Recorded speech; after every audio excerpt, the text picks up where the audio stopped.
Hey everybody, this is a quick video in case you have a Honeywell Granit XP 199 I series scanner and you want to reset or restore the factory defaults on it.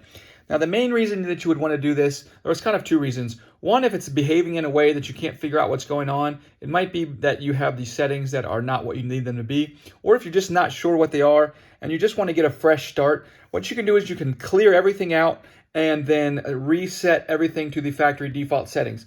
So if you want to do that, it's pretty easy. What we're going to do is you can actually use the scanner to do this with a variety of scans.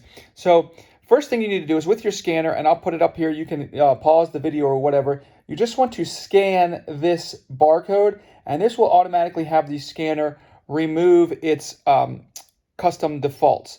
And then once you do that, we need to activate the original defaults. And what we're going to do is, so once you do that, scan that, then you're going to come over and you're going to scan this barcode, which restores the, it activates the original default settings.